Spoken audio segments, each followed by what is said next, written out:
مرحبا مشاهدينا، رحب فيكم في فقرة الكلمات البحرينية.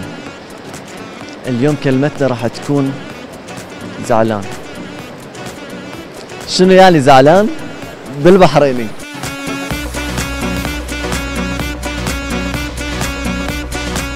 انزين الحين انا شكلي اذا انا زعلان. ايوه. في عندنا كلمة بالبحريني نستعملها الواحد الزعلان، شو نقول له؟ والله تسأل البحرينيين هم يعرفون. انت من وين؟ توقع انا شكلي من وين؟ طري. صح. صح. اعطوه جايزته. يستاهل. استلم جائزة. شكرا. زعلان؟ مسكين يكسر علي وعلى حالي. اي والله.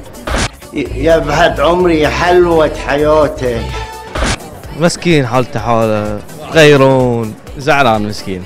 اي بعد شكرا. زعلان انا خلها على الله. اول حرف واخر حرف. ازاي؟ ازاي زعلان بعد واضح. زهقان. زعول. مشكور يا متاي حياتي.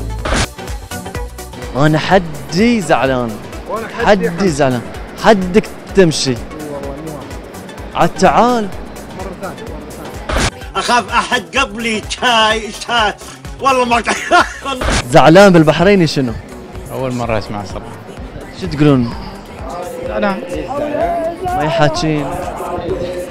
ليش زعلان؟ ما يحشيني. ايش تقول؟ والله ما نعرف والله. بحرينية قديمة. ليش زعلان؟ ما يحشيني.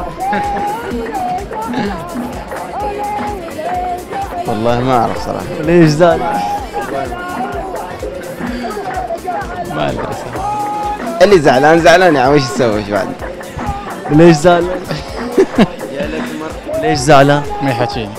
زعلانة. في كلمة معناها زعلان بالبحريني غير زعلان. متضايق، مو مبسوط، يمكن زعلان يمكن لا، طفشان. انفنش. مشاهدينا، هذه كانت كلمتنا هذا اليوم. زعلان يعني زمران. والحين نرجع للاستوديو.